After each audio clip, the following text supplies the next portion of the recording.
Yes, Kenya. Tamu sana, yes. President Uhuru Kenyatta was today in Nakuru County, where he campaigned for Raila Odinga and other Azimio allied candidates. And the president made some remarks. Remarks I know are causing a lot of panic in William Ruto's camp. So in this video, I want us to listen to the president, after which, as usual, we are going to dissect the remarks to see exactly what they mean politically. But before we do that, in case you are watching us for the very first time, subscribe, give this video a like. Mimi nawauliza kwa heshima kubwa sana, na sio kulazimisha, kwa sababu hakuna kura ya kulazimisha. Shikeni huyu mzee mkono jameni.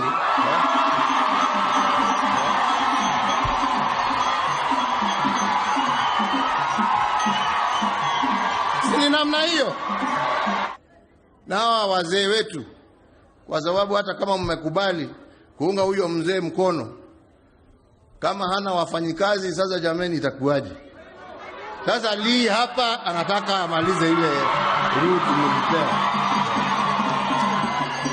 Arama amalize. Senator ako hapa, women rep ako hapa. Watu wa MCA Nakuru tumekubaliana. Tutamshika mkono. Wacha nione kwa mikono ni wangapi wanaamini ya kwamba tutamshika mkono. Si namna hiyo. Yes. Besides that, the president also exposed William Ruto's doublespeak, especially on the issue of Naivasha dry port. Because anytime William Ruto is in Nakuru County, and more so in Naivasha, he seems to be supporting Naivasha dry port. But if he goes to Mombasa, or he is at the coast, he seems to be castigating Naivasha dry port. The president also just exposed that. And also the president reminded residents of Mount Kenya of his handshake with William Ruto immediately after 2007 post-election violence. And the president asked the people, if that handshake brought peace, what is wrong if I have a handshake with Raila Odinga? Has it not brought peace? So in this video, I want us to dig deep to see the political implications of those remarks by the president. Because from where I sit, I believe those remarks carries a lot of political weight. And Uhuru Kenyatta seems to be a very eloquent leader, a leader who has the persuasive language of talking to the people, a language that resonates very well with the people, as opposed to William Ruto, who anytime he talks with a lot of arrogance, as if he's entitled to some votes among Kenyans.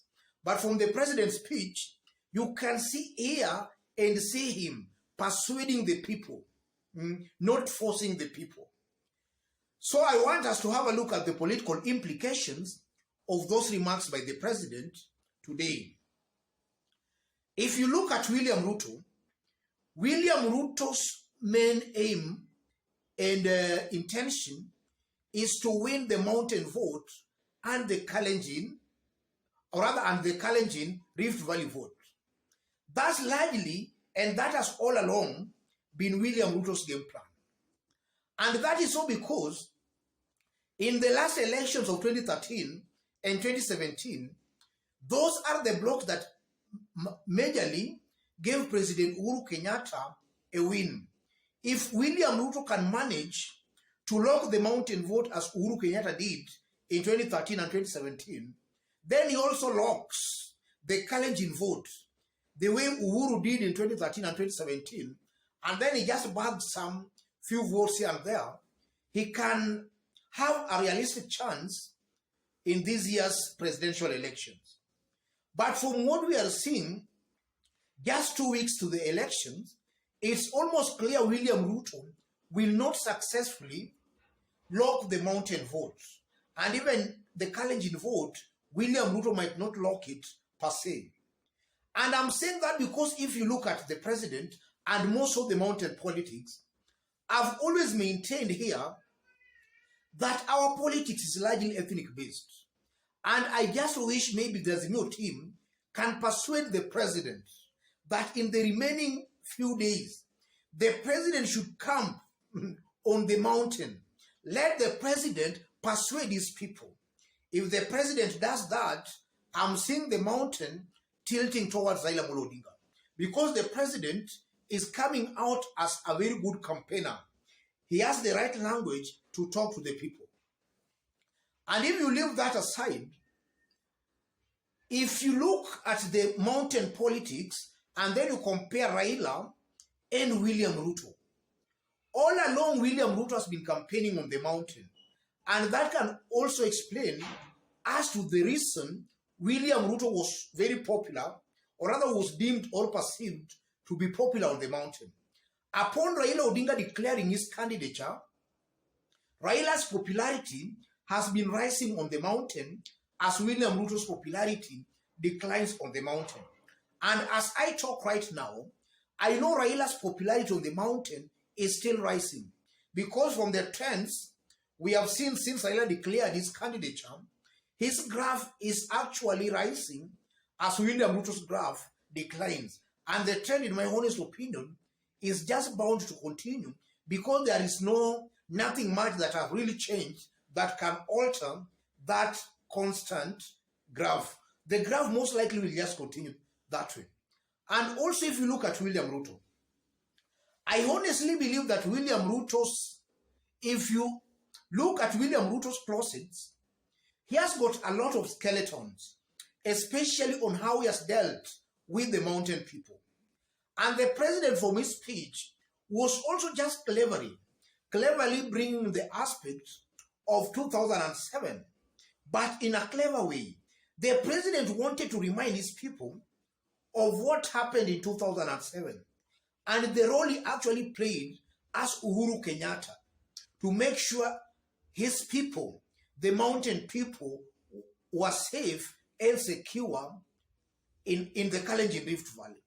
And the president also cleverly wanted to remind his people of the role William Ruto actually played in 2007.